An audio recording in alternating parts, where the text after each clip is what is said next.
Հարգելի պարոն փոխքաղաքապետ, հարգելի գործընկերներ, սիրելի երևանցիներ։ 2024 թվականի զարգացման ծրագրի իրականացման հաշվետվության քննարկման շրջանակներում հարկ եմ համարում անդրադառնալ այն բացառիկ մշակութային հաջողություններին, որոնք մեր քաղաքը գրանցել է 2024 թվականի ընթացքում եւ որոնք ըստիս լավագույնն են արտացոլում քաղաքային իշխանությունների որդեգրած Երևանը քաղաք մարդկանց համար տեսլականը։ 2024-ը կարող ենք իրավամբ անվանել Երևանի մշակութային վերածննդի տարի։ Երևանի քաղաքապետարանի նախաձեռնած բազմաժանր եւ բարձրաճաշակ միջոցառումները ոչ միայն որակով եւ ծավալով գերազանցեցին բոլոր ակնկալիքները, այլև նոր շունչ հաղորդեցին մեր քաղաքի մշակութային կյանքին։ Դրանք ապացուցեցին, որ Երևանի հարուստ մշակութային ժառանգությունը ոչ միայն անցյալի վկայություն է, այլև մեր ներկայի շարժիչ ուժն է եւ ապագայի տեսլականը։ Երևանը կրկին վերահաստատեց իր երբեմնի մշակութային մայրաքաղաք լինելու տիտղոսը, որտեղ հանդիպեցին սերունդներն ու նորարարությունը, ավանդույթներն ու ժամանակակից արվեստը։ Եվ առանձնահատուկ ուզում եմ ընդգծել եւ առանձնացնել հետեւյալ այն միջոցառումները, որոնք արժանացան երևանցիների բարձր գնահատանքին։ Երևանի բալետային փառատոնը, որի շրջանակներում Անգլիայի ազգային բալետը առաջին անգամ ելույթ ունեցավ մեր տարածաշրջանում, դառնալով տարվա ամենանշանակալի մշակութային իրադարձությունը։ Երևան Classic Fest միջազգային փառատոնը, որի շրջանակներում Թումանյանի համազբոսայգում ելույթ ունեցան հայաստանյան եւ արտերկրի անվանի երաժիշտներ ու նվագախմբեր,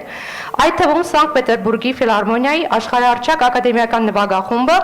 եւ Լա Սկալա թատրոնի ակադեմիա նվագախումբը։ Այս համերգները նկարահանվել են Մեդիչի հեռուստաընկերության կողմից եւ առաջիկա 5 տարիներին 100 անգամ կցուցադրվեն Մեծո հեռուստաալիքով։ Երևանի պատանի սիմֆոնիկ նվագախմբի համերգը մայստրո Էդուարդ Թուփչյանի եւ աշխարհահռչակ ջութակահար Ավգուստին Հադելիխի մասնակցությամբ, որը բարձրացրեց Երևանի երաժշտական կյանքի պրոֆեսիոնալ մակարդակը, դարձնելով այն միջազգային նշանակության իրադարձություն։ 19 երաժշտական գործիքներ, որոնք նոր հնարավորություններ են ընձեռում Երևանի պատանիք սիմֆոնիկ նվագախմբի համար ձեռք բերվեցին 19 երաժշտական գործիքներ, որոնք նոր հնարավորություններ են ընձեռում մեր երիտասարդ երաժիշտներին։ Առանձնահատուկ ուզում եմ առանձնացնել արտիստը դպրոցին ծրագիրը, որն իր մեկնարկը տվեց Բարսեղ Թումանյանի վարպետության դասերով, ընդգրկելով Երևանի երաժշտական եւ արվեստի 25 դպրոցների 250 պատանիների։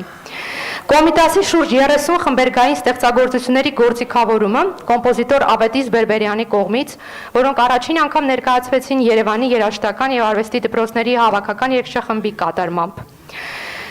Եվ Մհեր Մկրտչյանի անվան արտիստական թատրոնի վերաբացումը նոր բեմադրություններով, որոնք նոր կյանք հաղորդեցին մեր քաղաքի թատերական կյանքին։ Իհարկե միջոցառումները շատ ավելի շատ էին, քան ես ներկայացրեցի, ուղղակի ժամանակի սղության պատճառով չէի կարող այդ բոլորը ներկայացնել։ Եվ այս բոլոր նախաձեռնությունները պարզապես ինձ համար միջոցառումներ չեն։ Դրանք դարձան մեր քաղաքի մշակութային նոր ինքնության հիմնասյուները եւ մշակույթը յուրատեսակ կամուրջ դարձավ մեր քաղաքացիների միջև եւ մեծացրեց Երևանում ապրելու հպարտության զգացումը, խթանեց մեր քաղաքի միջազգային ճանաչելիությունն ու զբոսաշրջային գրավչությունը։ Սիրելի երևանցիներ, 2025 թվականին նույնպես այս բոլոր նախաձեռնությունները լինելու են շարունակական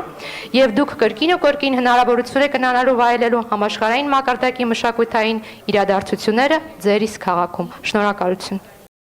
Չմոռանաք հավանել տեսանյութը եւ բաժանորդագրվել Civic AM-ի YouTube-յան էջին։